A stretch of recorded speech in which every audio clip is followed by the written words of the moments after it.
सर्वप्रथम सर्वांना श्री स्वामी समर्थ. स्वामी महाराजांच्या कृपेने तुमच्या सर्व चांगल्या इच्छा पूर्ण होत ही स्वामींचरणी प्रार्थना करते आणि आजच्या व्हिडिओला सुरुवात करते.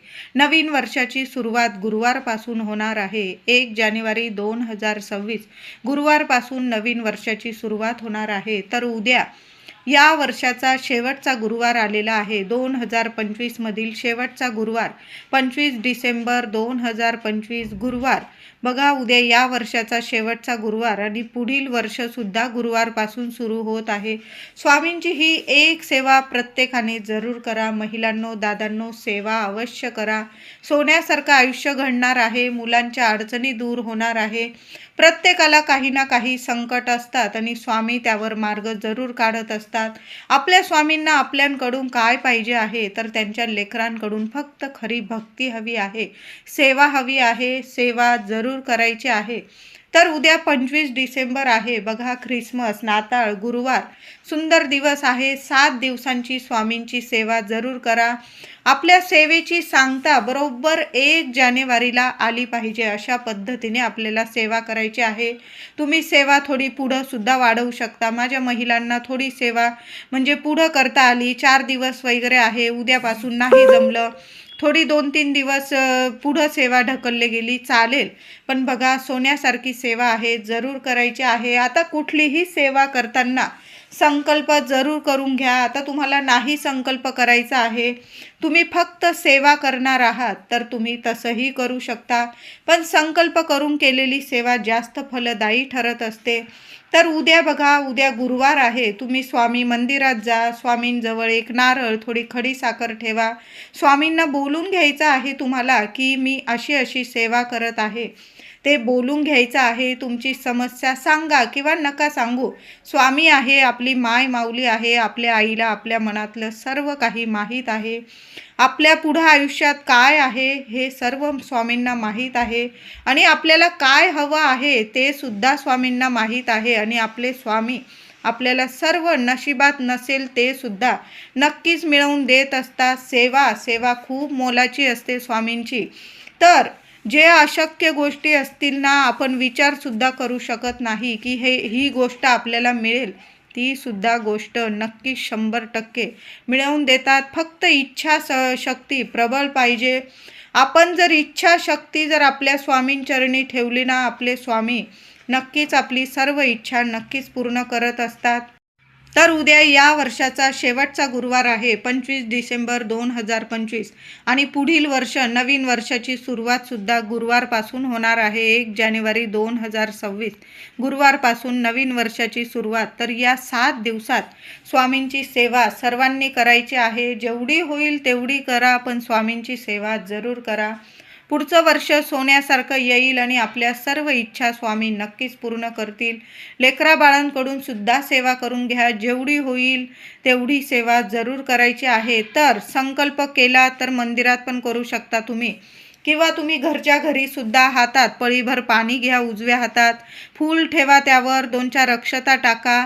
तुमचं नाव बोला, गोत्र बोला आणि तुम्हाला स्वामींच्या चरणी कोणती सेवा तुम्ही स्वामींची करणार आहात ते स्वामींच्या चरणी बोलून घ्यायचं आहे. पाणी तांबणात सोडायचं आहे. झाडाला तुम्ही पाणी घालून दिलं आणि लगेच सेवेला लागलात तरीही चालेल. तर आता सेवा काय करायची, तर 7 दिवसात 7 श्री स्वामी चरित्र सारामृताचे पारायण करायचे आहे. 1 मांडी करत असाल, 21 अध्याय, 1 ते 21 अध्याय 1 मांडी पारायण होत असेल तर जरूर करा. आता लहान लेकरं आहे, नाही 1 मांडी पारायण करता येत, तर महिलांनो काय करायचं आहे, माझ्या दादांकडून होईल तर जरूर करा. दादांनो, 1 मांडी 1 ते 21 अध्याय सोन्यासारखं आयुष्य घडणार आहे. जे काही दुःख असेल, दारिद्र्य असेल, चिंता असेल, स्वामी आहे. पुढे काहीच अशक्य नाही. सर्व शक्य करून देतील आपले स्वामी. आपली माय माऊली आहे.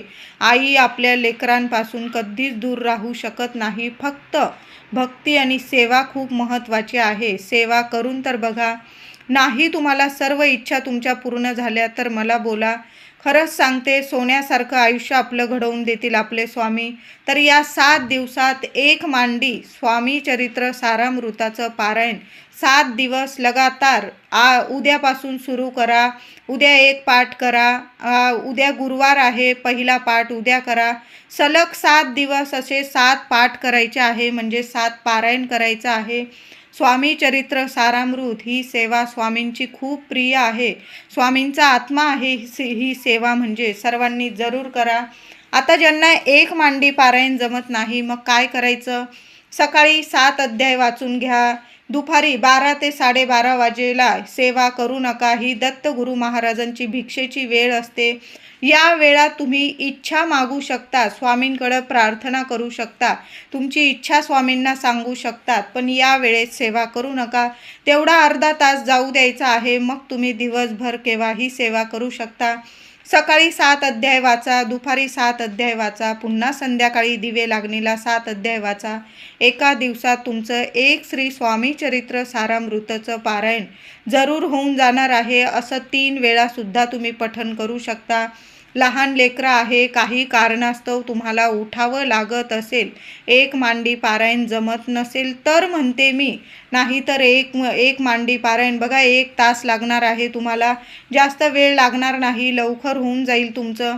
लवकर उठून पहाटे उठून केलेली सेवा खूप प्रसन्न वाटतं. बघा पहाटे उठा. या 7 दिवसात करून तर बघा, जे मागाल ते नक्कीच मिळवून देतील. कठीण इच्छा नक्कीच पूर्ण होईल. कितीही कठीण इच्छा असू द्या, स्वामी आहे. 1 तारखेच्या आत तुमची सर्व इच्छा नाही पूर्ण केली तर बोला. एक मांडी पारायण करून तर बघा. संकल्प करून घ्या. संकल्प घरी करा किंवा मंदिरात करा. संकल्पयुक्त केलेली सेवा कधीच खाली जात नाही. 100 नाही 1000% फळ देऊनच जाते. स्वामींपुढं साकडं घाला, नमस्कार करा, मुजरा करा आणि स्वामी चरित्र सारामृताचा पाठ उद्यापासून सुरू तर करा. 7 दिवसात लगातार तुमचे 7 पाठ होऊन जातील. 1 ते 21 अध्याय रोज पाठ करायचे आहे, वाचायचे आहे. आता तुम्हाला रोज एक पाठ नाही जमत तर मग तुम्ही नित्यसेवा, आपण जशी नित्यसेवा करतो, रोज 3 अध्याय पठण करतो, वाचतो, तसं जरी केलं ना तर 7 दिवसात तुमचं एक पारायण तर पूर्ण नक्कीच होऊन जाईल. ज्यांना खरंच लहान लेकरं आहे, खूप काही कारणास्तव नाही तुम्हाला 1 ते 21 अध्याय पठण करता येत, त्यांनी नक्कीच 3 अध्याय रोज जरी पठण केलात तुम्ही. आता ज्यांना खाली बसून सुद्धा नाही पठण करता येत, वाचता येत नाही, त्यांनी खुर्चीत बसून घ्या. तुम्ही खुर्चीत बसून सुद्धा स्वामी चरित्र पारायण करू शकता. असं नाही की तुम्ही खुर्चीत बसून करू शकत नाही. खरोखर पाय नाही बसू देत आहे, त्यांनी खुर्चीत बसून जरी पारायण केलं ना, स्वामी आहे आपल्या लेकरांना नक्कीच समजून घेतात. आसन घेऊन बसायचं आहे, खुर्चीत पण बसू शकता तुम्ही. ज्यांना खरोखर खाली बसता येत नाही, गुडघेदुखी वगैरे आहे, नाही बसता येत, बसलं तर उठता येत नाही, अशा व्यक्तींनी तुम्ही खुर्चीत बसून वगैरे सुद्धा पारायण करू शकता. आता जी व्यक्ती पारायण करते ना, काही नियमांचं पालन जरूर करायचं आहे. स्वामींची सेवा करताना साधे सोपे नियम जरूर पाळावे. एक मांडी पारायण करत असाल तर छान असे एक मांडी पारायण करा. तुपाचा दिवा लावून घ्या, अगरबत्ती लावून घ्या.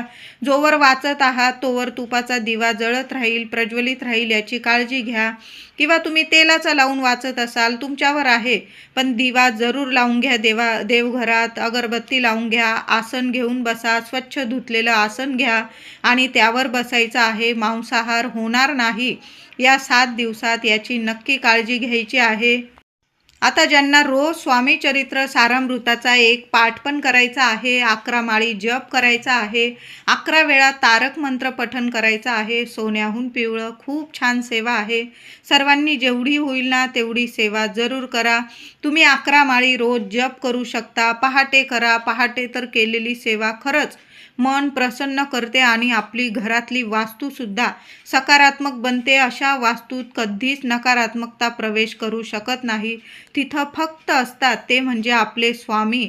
आपल्या स्वामींची माया आणि त्यांचा आशीर्वाद आपल्याला भरभरून मिळत असतो. पहाटे करा, दुपारी करा, संध्याकाळी करा, पण सेवा जरूर करा. प्रसन्न मनाने करायचे आहे. मनात कुठलेच विचार ठेवू नका.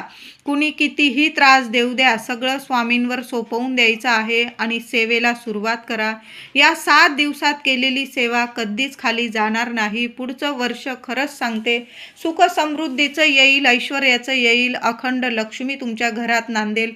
कशालाच कमी राहणार नाही. तुम्ही जी पण स्वप्न बघत आहात ना, स्वामी आहे, काहीच अशक्य नाही, सर्व शक्य करून देतील.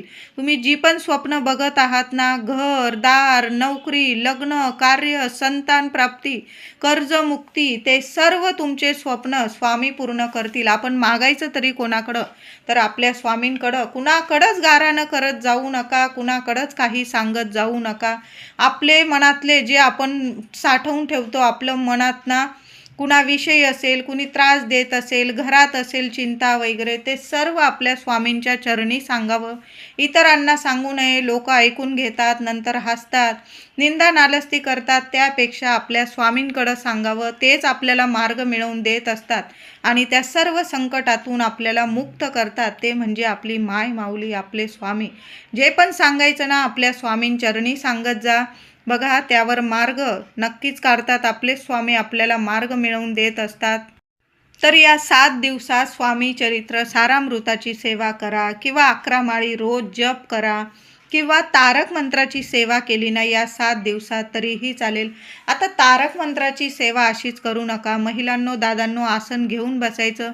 सेवा करताना आसन स्वच्छ घेऊनच बसायचं आहे. तारक मंत्राची सेवा करताना पिण्याचं पाणी थोडासा पेला भरून, छोटासा पेला जरी पाणी भरून घेतलं ना चालेल. त्यावर उजवा हात ठेवायचा आहे. दिवा अगरबत्ती लावून ठेवा. उजवा हात ठेवायचा आहे आणि अखंड तारक मंत्र तुम्हाला 11 वेळा पठण करायचं आहे. नंतर ते तीर्थ घरातील प्रत्येकाला तीर्थ नक्की प्यायला द्या. श्री स्वामी समर्थ बोला, स्वामींचा मंत्र जपा आणि तीर्थ सर्वांनी जरूर प्यायचं आहे. आजारी व्यक्ती असेल, अशक्त व्यक्ती असेल, गुण येत नसेल औषधाला, कुठली बाहेरची बाधा असेल किंवा शिक्षण असो, नोकरी असो, प्रगती थांबली असेल, तुम्हाला हवं तसं कष्टाला फळ मिळत नाही, तुमच्या इच्छा पूर्ण होत नाही, स्वामींना साकडं घाला आणि या 7 दिवसात लगातार तारक मंत्राची ही सेवा करून तर बघा. पेलाभर पाणी घ्या, उजवा हात ठेवा आणि हात ठेवून तुम्हाला 11 वेळा अखंड तारक मंत्र पठण करायचं आहे, बोलायचं आहे. नंतर ते तीर्थ सर्वांनी प्यायचं आहे. थोडंसं तीर्थ तुम्ही घरात जरी तुळशीचं पत्र असेल, एखादं तुळशीचं पान घ्या आणि तुळशीच्या पानाने सगळीकडं थोडं थोडं तीर्थ शिंपडून द्यायचं आहे. खूप सुंदर अनुभव येतात. तारक मंत्राची ही सेवा कधीच खाली जात नाही. तारक मंत्राची ही सेवा जरूर करायची आहे. सर्वांनी करा. आणि सेवेची सांगता ही 1 जानेवारी 2026ला येणार. तर गुरुवारी, पहिल्या गुरुवारी, वर्षाच्या पहिल्या दिवशी, पहिल्या गुरुवारी सोन्यासारखा दिवस आहे. सर्वांनी मंदिरात जायचं आहे. स्वामींना नारळ अर्पण करायचं आहे. थोडीशी खडी साखर अर्पण करा. तुम्ही फुलं नेलेली असेल, फुलं अर्पण करा. गोडाधोडाचा नैवेद्य घरून बनवून नेला असेल, पुरणाची पोळी, बेसनाचे लाडू, खीर वगैरे, शिरा, त्यावर एक तुळशीचं पान ठेवा. स्वामींना नैवेद्य दाखवा. तिथं सर्वांना मंदिरात तुम्ही नैवेद्य प्रसाद स्वरूप वाटायचं आहे. अशा साध्या सोप्या पद्धतीने आपल्या सेवेची सांगता सर्वांनी जरूर करायची आहे. मंदिरात तुम्ही उद्यासुद्धा जा. उद्यासुद्धा संकल्प करून घ्यायचा आहे. नाही जाता आलं उद्या, तुम्ही घरच्या घरी संकल्प करू शकता आणि सेवेला सुरुवात करायची आहे. पण पहिल्या दिवशी, वर्षाच्या पहिल्या दिवशी 1 जानेवारी 2026ला गुरुवारी मंदिरात सर्वांनी जा. स्वामींना नारळ अर्पण करा. काहीतरी गोडाधोडाचा नैवेद्य, स्वामींना जे पदार्थ आवडतात, स्वामींना तर सर्व प्रिय आहे. साधी खडी साखर जरी मनोभावे अर्पण केली ना तुम्ही, स्वामी आहे, सर्व जगाचं सुख आपल्याला प्रदान करतात. म्हणून तुम्ही खडी साखर अर्पण करा. पुरणाची पोळी, जे तुम्हाला पदार्थ जमतील ना महिलांनो, दादांनो, नक्की घेऊन जा. स्वामींना नैवेद्य दाखवा आणि सगळ्यांना तिथं प्रसाद नक्की वाटायचा आहे. अशा साध्या सोप्या पद्धतीने आपल्याला या सेवेची सांगता करायची आहे. पण सेवा जरूर करा. रोज 3 अध्याय जरी पठण करता आले ना, पण करा. 1 दिवसात 1 पाठ होत असेल तर पाठ करा. 11 माळी जप होत असेल तर नक्की करा. 11 वेळा तारक मंत्राची तर सेवा जरूर सर्वांनी करा. किंवा तुमच्या घराजवळ जर उंबराचं झाड असेल ना, तर सर्वांनी 1 जानेवारी 2026 गुरुवार दिवशी उंबराच्या झाडाला स्पर्श करायचा आहे. दत्तगुरू महाराजांचं नामस्मरण करा, श्री स्वामी समर्थ बोला, झाडाला हात लावायचा आहे. औदुंबराच्या झाडाला हात लावा, उंबराच्या झाडाला हात लावायचा आहे. बरोबर जाताना एखादा दिवा बरोबर घेऊन जा, एखादा गुळाचा खडा बरोबर घेऊन जा, थोडं पाणी, पाण्यात थोडं दूध, थोडी साखर मिसळून घेऊन जा. तिथं गेल्यानंतर पाणी अर्पण करा मुळाशी, उंबराच्या झाडाला. एक दिवा तुमच्या मनातील इच्छा बोलून लावून द्या. नाही इच्छा बोलली, सगळं माऊलींना माहीत आहे आपल्याला काय हवं काय नको, आपल्यापेक्षा जास्त पुढचं सगळं आपलं सर्व माहीत आहे आपल्या माऊलीला. म्हणून तिथं एक दिवा प्रज्वलित करून द्यायचा आहे. एखादा गुळाचा खडा एखाद्या कागदावर ठेवा. बघा, खूप सुंदर अनुभव येतील. उंबराची ही सेवा 1 जानेवारीला सर्वांनी जरूर करायची आहे. उंबराला लहान लेकरांकडून सुद्धा हात लावून घ्यायचा आहे आणि तिथे एक गुळाचा खडा जरूर ठेवा. तिथले मुंगळे वगैरे जसा जसा तो गुळाचा खडा खातील ना, तसा तसा तुमच्या जीवनातून अडीअडचणी दूर होतील, नष्ट होतील, शत्रू असतील तुमचे मित्र बनतील. अशी ही सेवा आहे औदुंबराची, उंबराच्या झाडाची. ही सेवा जरूर करा. खूप सोन्यासारखे अनुभव येतील. मुलांना तर एका रात्रीत मुलांच्या आयुष्याचं सोनं होईल. मुलांकडून सुद्धा 1 जानेवारी 2026 गुरुवारी उंबराच्या झाडाला जरूर हात लावून घ्यायचा आहे. आपण स्वामींच्या केंद्रात जातो, दत्तगुरू महाराजांच्या मंदिरात जातो आणि जायचंच आहे 1 जानेवारीला सर्वांनी मंदिरात. तिथं औदुंबराचं झाड असेलच. प्रदक्षिणा घाला, 21 घाला, 108 घाला. ओम दत्तगुरू महाराजांचा मंत्र जपा, नाही तर श्री स्वामी समर्थ, श्री स्वामी समर्थ मंत्र जपा आणि प्रदक्षिणा जरूर घाला. नमस्कार करा, तुमची इच्छा बोलून घ्या. नाही बोलला तरीही चालेल, पण स्पर्श नक्की सर्वांनी उंबराच्या झाडाला करायचा आहे. एखादी गाय दिसली तर पहिल्या दिवशी, वर्षाच्या पहिल्या दिवशी 1 जानेवारीला गाईला ताजी चपाती, तूप, गूळ लावून खाऊ घालायचे आहे. दत्तगुरू महाराजांचं नामस्मरण करायचं आहे आणि गाईच्या पोटाला हात लावू दिला गाईने तर नक्की हात लावा. बघा, 33 कोटी देवी देवतांची तुमच्यावर इतकी कृपा होणार आहे. स्वामी प्रसन्न होतील, दत्तगुरू महाराज प्रसन्न होतील. म्हणून गाईला सुद्धा नैवेद्य जरूर द्यायचा आहे. या 7 दिवसात किंवा पुढच्या वर्षापासून पहिल्या गुरुवारपासून किंवा आता उद्यापासून गुरुवार आहे, जेवढी सेवा होईल ना, गुरुचरित्र पारायण आपण करत असाल, एक पारायण तुम्ही केलं या 7 दिवसात तर अतिशय उत्तम. घरात वर्षातून एकदा का होईना श्री गुरुचरित्र एकदा का होईना आपल्या घरात पारायण जरूर करावं. नाही जमलं, तुम्ही श्री गुरुचरित्रातील 14वा अध्याय, 18वा अध्याय, 9वा अध्याय या अध्यायांपैकी एक अध्याय का होईना तुम्ही वाचू शकता. किंवा संक्षिप्त श्री गुरुचरित्र अवतरणिका पोथी तुम्हाला मिळून जाईल, आपल्या स्वामी केंद्रात मिळून जाईल, तुम्हाला पूजेच्या दुकानात मिळून जाईल. 7 अध्याय दिलेले आहे. हे 7 अध्याय रोज पठण करा. 7 दिवस रोज पठण करायचे आहे. तर तुम्हाला संपूर्ण श्री गुरुचरित्र पारायण केल्याचं फळ मिळणार आहे. 7 अध्याय श्री गुरुचरित्र अवतरणिका नक्की, संक्षिप्त स्वरूपातील श्री गुरुचरित्र अवतरणिका नक्की वाचा. खूप सुंदर अनुभव याने सुद्धा, या सेवेने सुद्धा आपल्या सर्व इच्छा मनोकामना आपले स्वामी दत्तगुरू महाराज नक्कीच पूर्ण करतात. कठीण इच्छा आपली नक्कीच पूर्ण करतात. सर्व समस्यांमधून मार्ग नक्कीच मिळवून देतात.